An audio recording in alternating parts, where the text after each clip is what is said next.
Hey class, in this video I am going to talk about a couple of new terms, emergence and progression. This week we are just doing play testing, so there's no new demo this week. I will post a link for our itch.io jam, and you can submit your game to the game jam, and then we'll all test each other's games throughout the week. And the assignment for this week is to write a summary of the user feedback that you receive as a blog post. So we've done this a couple times already, so it should be pretty straightforward. But the summary doesn't have to be very long. It can just be pointing out the main themes or main things that people talked about in their feedback. It doesn't have to include everything, and it shouldn't be just copied and pasted. It should be your own words summarizing what people wrote about the game. For this video, I'm going to talk a little bit about emergence and progression, but there's no other demo video. We're just going to be doing play testing this week. So make sure to post your game as soon as you can, and if you have any issues with the game running, let me know. We can troubleshoot. But you want to have your game available for people to play and give feedback on it throughout the week. So let's get into our lecture. We've talked about a bunch of terms throughout the semester that apply to game design, things like obstacles and rewards, goals, game mechanics. Today we're going to talk a little bit about a slightly more higher level overview of how we talk about games. So the two terms I want to introduce today are emergence and progression. And these are two ways of describing the way that game systems work on a more abstract level. Emergence refers to the creation of simple rules that with open-ended results. And so the effects of the gameplay or the game mechanics emerge from the way that those rules interact. So that's why we call it emergence. It's this emergent property of the rules of the game. We'll look at a few examples of those first. And then progression is when we have predefined challenges and predefined levels and experience in the game. So most games combine these two concepts in different ways, but some games fall into purely emergent or purely progressive games. So we'll look at some examples, and you can probably think of examples on your own as we look at these of games that you've played that might fall into one of these two categories. So let's talk about emergent games first. Any board game, for the most part, is going to be mostly an emergent game experience. So chess is the perfect example of this. Chess has a bunch of rules. It has a board. It has different pieces that are constrained by different movement rules. And there's rules about how to capture pieces, and then there's rules about how to win the game. Everything else that happens when you play a game of chess changes based on the choices that you make in that gameplay. And you've probably heard there's so many possible variations of chess that we would never be able to capture every single one. So that's a good example of emergent gameplay, where a set of rules leads to lots of different possible outcomes. A good example of a video game that is emergent gameplay is something like The Sims or a lot of other simulation type games, where there are rules about what you can do in the world, but there's no set starting and end point. So the overall arc of the gameplay emerges from the rules as we make choices through the game.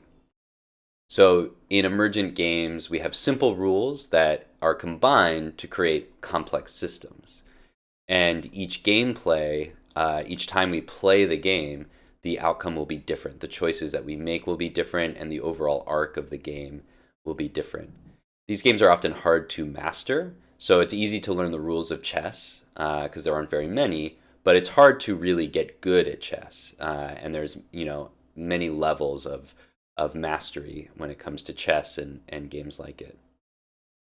When we design an emergent game, we are mostly spending our time tweaking those rules to see how the effect is over on the overall gameplay. So you may come up with a set of rules and try it and see how it goes, and then make small tweaks until you get something that feels very exciting and interesting and creates a lot of challenging choices. In emergent games, we will typically have a strategy guide rather than a walkthrough. So, any game that has a strategy guide, this is a good example that there is emergent gameplay. We see a strategy guide for Pokemon here, and that's an example where we have different strategies, different ways of playing the game, and so there's going to be different outcomes. So we can't tell the player exactly what's going to happen as they play through the game, but we can give them, keys or clues about effective ways to approach the game. In a emergent game, the playthrough or the play time is typically going to be short. Of course, there are exceptions to that. Like you could have a very long game of chess, you could play Civilization for a very long time, but most emergent games are going to be short gameplay so that you can repeat. So you can play a 10-minute chess game, you learn a little bit, and then you play it again. And emergent games are more likely to have an audience. So chess often has an audience. Esports are good examples of emergent games. Here we see the Overwatch finals at the Barclays Center from 2018. So there's a massive audience. And the reason is there's an audience is because we don't know the outcome of the match. There's two competitors and one of them is going to win. And because it's an emergent game, there's no way to predict who that winner is going to be. That's typical of a game that is going to have an audience because the audience gets invested in who's going to win the game. In emergent games, the goals are formed by the players as well as being sort of designed by the designers. So your player is going to kind of strategize and choose the approach, and then the goal is to have the best strategy. So the designer sets the parameters, but the player is the one who enacts the strategy. In emergent games, we have winning conditions rather than like an ending. So the winning condition of Monopoly is that one player has all of the property. And so you can, there's no way to know how long that will take. It takes however long it takes based on that particular gameplay. In emergent games, the challenges are going to be relative to the other players. And so we give positive and negative feedback based on how we're performing in the game. And so in chess, if you lose players, you get the sense that you're not performing as well, you need to perform better. If you gain territory, if you control more of the board, then that's another way of indicating that you are performing well. In some games, we have ways of keeping the competition artificially closer together. So this is a form of negative feedback when you actually do worse because you've done better. This is sometimes called rubber banding, and there's examples of this. So, for example, in Mario Kart, a lot of tests have been done to show that depending on where you are in the track, your speed will actually be capped. And so the computer system has built in mechanisms to keep the players closer together so that there's more competition. So there's this artificial way of kind of weighting the performance so that the game feels more exciting, feels more competitive, even if one player is outplaying the others. And you may have noticed this if you play other sports-related games. If one team or one player gets ahead, often the game system has ways of making it easier for the losing team to catch up or perform better. So these challenges are based on the system that is interacting with other players. So in chess, you might be playing against another person or against the system. And so the overall challenge has to do with your relative performance to the system or to other players rather than just progressing through the game. In emergent games, we often have rewards that can be internal economies, like collecting items in the game, but there can also be social rewards outside of the game. So you can have a ranking. In Fortnite, you can get special skins for getting good performance, and so these are ways of just basically indicating to other players that you have performed well. So those are some examples of emergent games. Let's move on to talk about progression-based games. In progressive games, we have a clearly defined set of events or challenges, and they may be non-linear, like in the case of King's Quest, which we see the map here. So in King's Quest, it's a non-linear game. You can move through the game however you choose, but there are a predefined set of challenges, and there's a predefined ending. So you have to find the right items, you have to do it in the right order, and you have to ultimately solve the sort of puzzle of the game. Some progressive games like Mario, you just are defeating one challenge after the other until you get to the end of the game. So it's a linear set of challenges.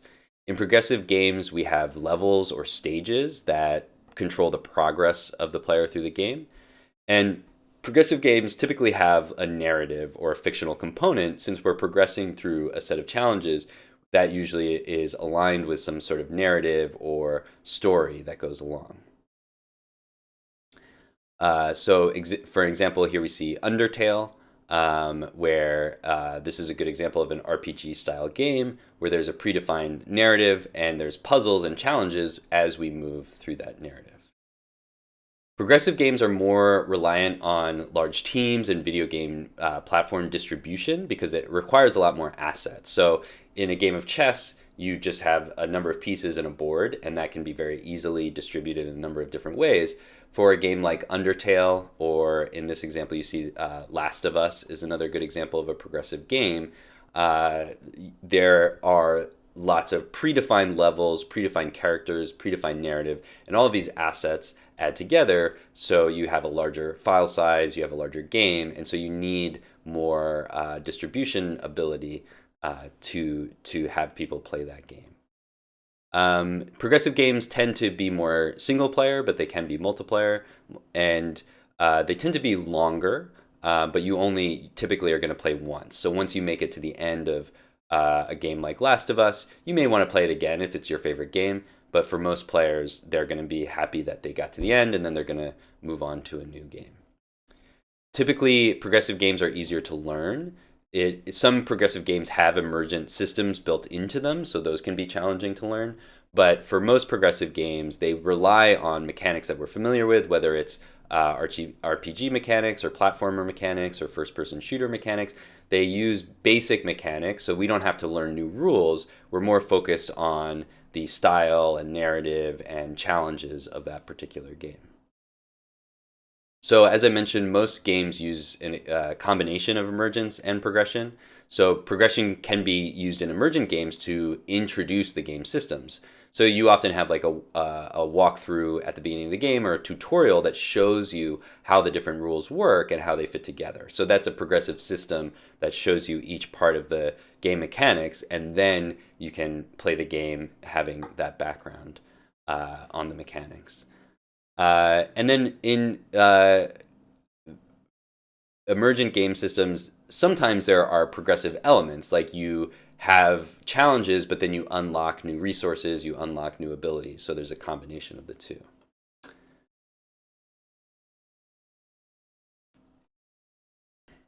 So most modern games are going to have some combination of the two. You might have an open world game where you have different challenges, but you can approach them in different ways. But there's ultimately a progressive arc that takes you from the beginning to the end of the game. So hopefully that clarifies these two terms. They're sort of big words that describe different styles of games that should feel pretty natural, because I'm sure all of you have played both of these styles of games before.